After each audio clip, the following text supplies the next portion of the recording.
We just got, guys, the number that we've been waiting for all morning. Just moments ago, the Labor Department put out its statistics.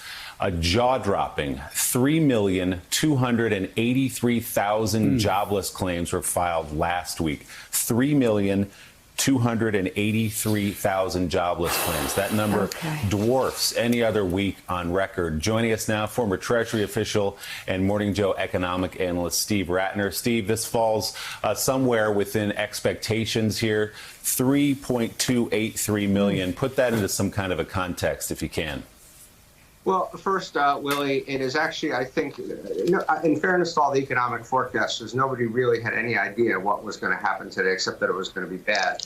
But this is roughly twice, I think, what the consensus estimates were. It's also vastly higher than anything we've ever seen before. The highest I think we've seen in history was 695,000 back in 1982. The highest we saw during the Great Recession was 665,000. And this may well only be the beginning. This is the first week where we've had data from people most recently getting out of work, but those numbers are obviously going to climb, and we are headed for very, very significant unemployment. I think that you'll see forecasts revised after these numbers get processed. I will be shocked if every mainstream forecaster is now not expecting unemployment well into the double digits. A week or so ago, James Bullard, the president of the St. Louis Federal Reserve Bank, said that he thought unemployment could get as high as 30%. That would put it higher than the Great Depression. Obviously, these are unusual circumstances, but we are clearly in a major recession with major impacts on working men and women in this country who are not going to have their jobs.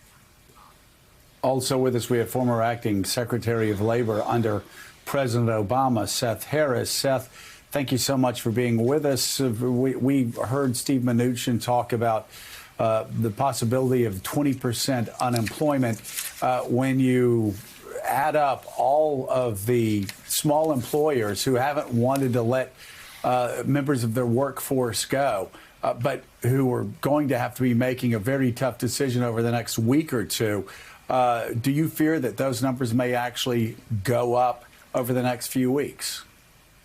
I do, Joe. I think we're going to see continued very high rates of unemployment filings, which is the number that Willie just gave us. And I think we're going to see unemployment spread. This bump in unemployment claims, which was 3 million more than the preceding week alone, will drive the unemployment rate up about 2%. Now, we won't see that in the data for a while, but we're going to continue to see the unemployment rate climb over the next few weeks as more and more small and mid-sized businesses who don't want to go further into debt, who, frankly, like a lot of families, just operate paycheck to paycheck, run out of money and really don't feel they can go on. So we're going to see a lot more people lose their jobs. My hope is that the stimulus package will give them some capital to bridge the time until they're able to get operating again.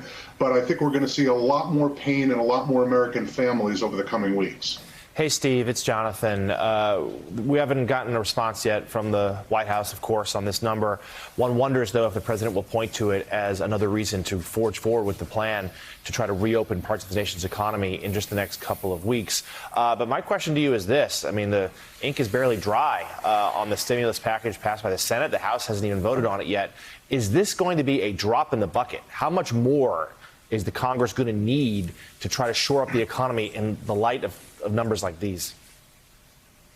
Jonathan, nobody knows. Everybody has agreed this is so-called phase 3, the third bill that Congress is passing.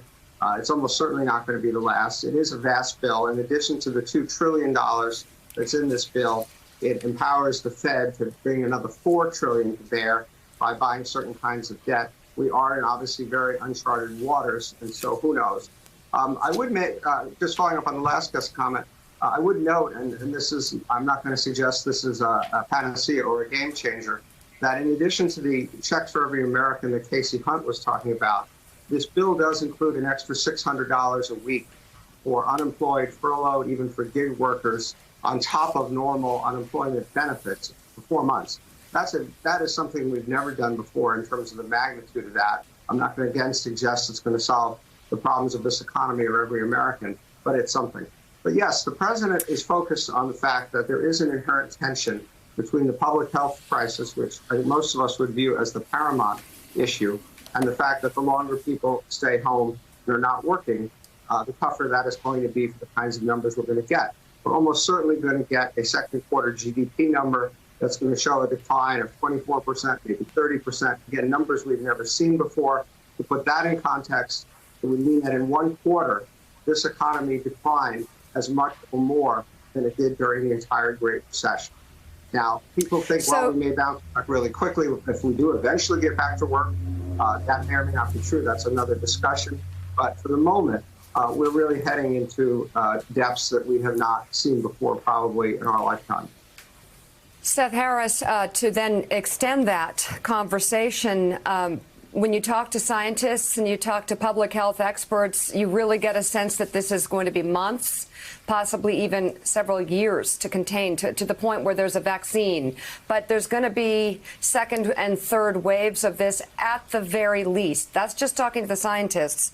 We've heard a lot about the president not, utilizing the Defense Production Act. Is there a lever that he could be pulling right now to repurpose American workers that he's not pulling?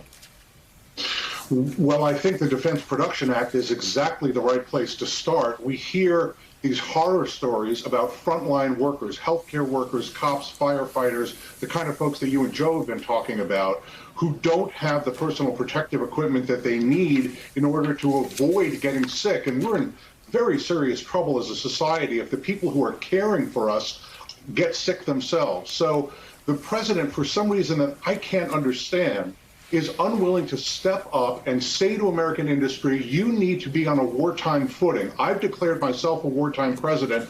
The whole society needs to be organized now around protecting ourselves. And this Defense Production Act allows the president not merely to command that private sector entities produce what we need, but it allows him to prioritize who gets it when, and it allows him to structure supply chains and financing so that those businesses that are brought into this wartime effort have the resources they need to do what they need to do, and we send those resources to the right places.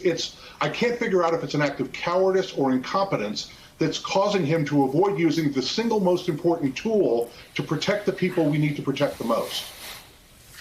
That's the question a lot of people are asking. Seth Harris and Steve Rattner, thank you both very much for being on. Let's now. Thanks for checking out MSNBC on YouTube, and make sure you subscribe to stay up to date on the day's biggest stories. And you can click on any of the videos around us to watch more from Morning Joe and MSNBC. Thanks so much for watching.